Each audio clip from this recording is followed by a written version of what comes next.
It's a bird, it's a plane, no, it's a drone soaring in the Kansas skies. The tech becomes more popular. One thing people are noticing, they are noisy. But as Jason Lamb reports, Wichita State students are trying to solve that problem. Jason? That's right, Jeff. A group of 7 shockers, mostly grad students, are working on the Arrow Feathers team, and they turned to nature to find a possible solution.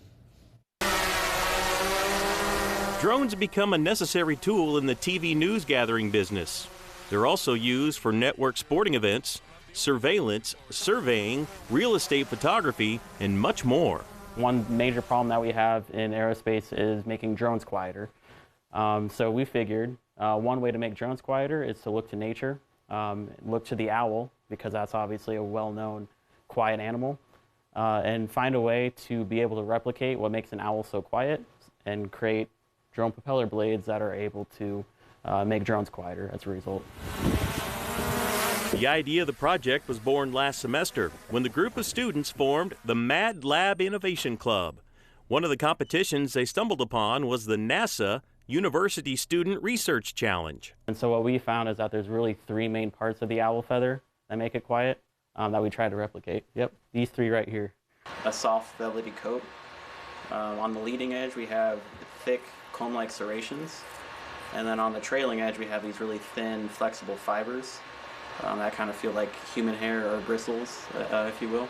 And so this essentially is in part what makes an owl so quiet when it flies. It is actually the most fun because this has never been attempted before. This is very new. We get to design, 3D print, test it, and then reiterate the process again and again to see if it makes sense, the design makes sense or not. So it's pretty exciting. So we're hoping to actually be able to produce 3D printed propeller blades that are able to make drones quieter. So hopefully a sound pressure level decrease compared to normal blades of about 5 decibels or so. If the Arrow Feathers project gets off the ground, the idea could be applied to so many other things, big and small. It could be applied to ceiling fans or wind turbines or hand dryers, or just the table fans, if you can. Anything involving a fan, basically. So restroom hand dryers, vacuum cleaners, anything to do with just spinning blades, wind turbines. That could have potential uses if we can demonstrate that these propeller blades are effective at what they're doing. Now, NASA funded the Arrow Feathers team with a $40,000 grant, and if the Mad Lab crew can raise another $2,000 on their own, NASA will come through with an additional $40,000, which will be used to buy a large-scale 3D printer to print these owl-inspired blades.